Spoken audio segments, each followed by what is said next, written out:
Welcome back, Year 11. Well done for logging back in.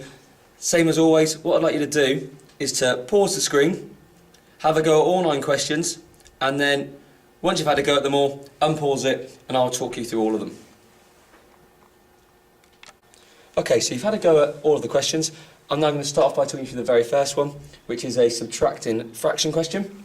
So don't forget, as soon as you see an add or subtract fraction question, you know to draw in your upside down ironing board,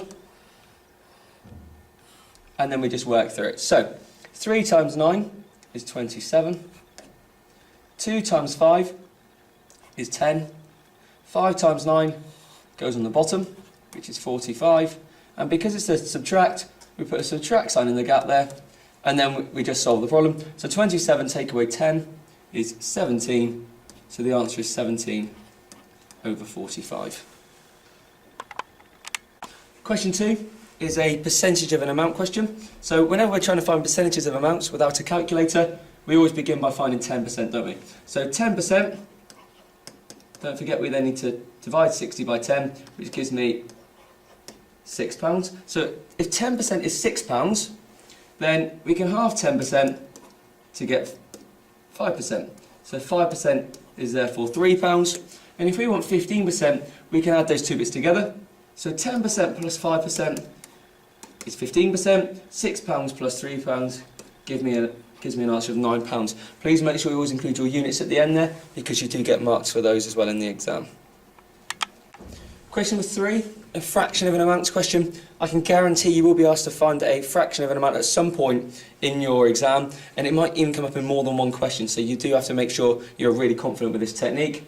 Most of you now are aware of the method we use. When we're finding a fraction of an amount, we divide by the bottom and then we times by the top. So we need to do 63 divided by 7. So 63 divided by the bottom number.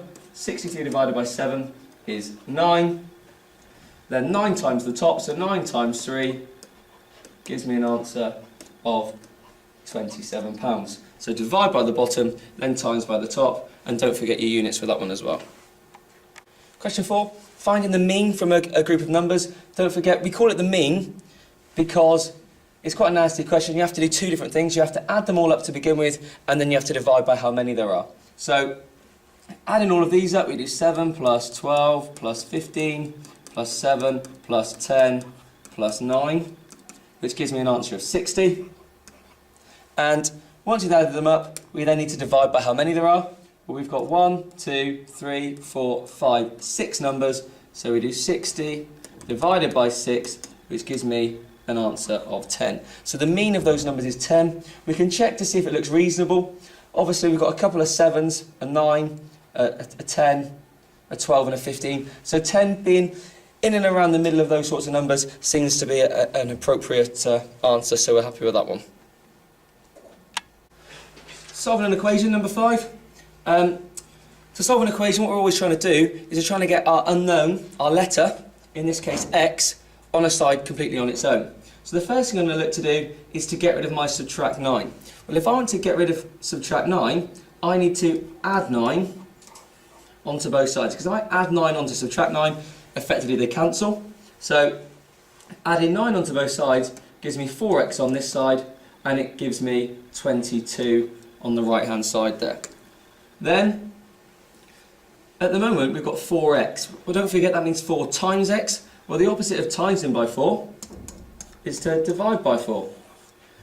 Trick when it comes to dividing by 4 is to half it and half it again. So, dividing 22 by 4, half it is 11, half it again is 5.5. So, that's my answer, and I can plug it back in to check. So, if I come up here, look, 4 times 5.5 is 22, take away 9 is 13, so I know that I'm correct.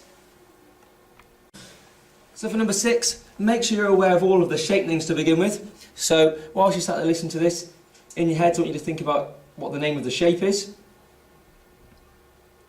And hopefully most of you are aware that it's a parallelogram, and you can tell it's a parallelogram because it's got 2 pairs of parallel sides and it doesn't have any right angles in it. Well, to find the area of it, we need to do base times height. So the base is 6, The height is 3. 6 times 3 is 18. Don't forget your units, it's centimetres squared. Now be extra careful in the exam because sometimes they give you this diagonal line here. We don't want that diagonal line. We are interested in the height. That's the distance between the two parallel sides. We're interested in that bit there, not the diagonal line. Make sure you're aware of that. So number 7, all to do with some index laws. We've talked about it so many times. Anything to the power of 0 is 1. 10 to the power of 0 is 1. A to the power of 0 is 1. Million to the power of 0 is 1. Please make sure you learn that because it is a nice easy mark. The second one is y to the power of 1. Well, anything to the power of 1 is itself. So y to the power of 1 is y. 10 to the power of 1 is 10, and so on. Again, it's just a simple rule you need to be aware of. The third one, 2 cubed, don't forget, it means 3 2's all multiplied together. So 2 cubed is 2 times 2 times 2, which gives me an answer of 8. So number 8 is find out what the angles in a pentagon add up to. And we talked about a technique that you can use to help you with this. Now, if we pick any point on the pentagon and we draw a straight line from that point to all of the others, you can see that that first line there is already drawn on for you. The second one goes there, the third one to that one, and the fourth line is also drawn on for you as well. And what we've done is we've split the pentagon up into 3 triangles. And all of you know that the angles in a triangle add up to 180 degrees. So we have got, inside the pentagon, 3 lots of 180 degrees, which, when you add that together, you get an answer of 540 degrees. And that works for hexagons, 7, 8, 9, 10-sided shapes. It doesn't matter. You pick a point, you draw a line from that point to all of the others, splitting it up into nice triangles, and then work out what the total number of angles is going to be. So question number 9 is simplifying an algebraic expression. So I would always put a circle around my number of x's, making sure we include the symbol that accompanies it, and then a different shape. I'll do a rectangle around my number of y's. Again, make sure you include the symbol that goes with it, because that subtract sign in there is what accompanies the 4y, isn't it? So my total number of x's is 3x plus 9x, which is 12x. And my total number of y's is minus 4y plus 6y. Now if you struggle with this bit, you do need to go away and actually look at negative numbers, and in particular adding and subtracting with negative numbers. But don't forget, if you start off on minus 4 and we add on 6 to it, we actually end up with positive, so plus 2y. Again, well done for logging in and working through these. It is going to benefit you in the long run. Come back in the next couple of days and there'll be another one uploaded, and 15 minutes every single day is going to pay dividends by the time you sit your GCSE exam.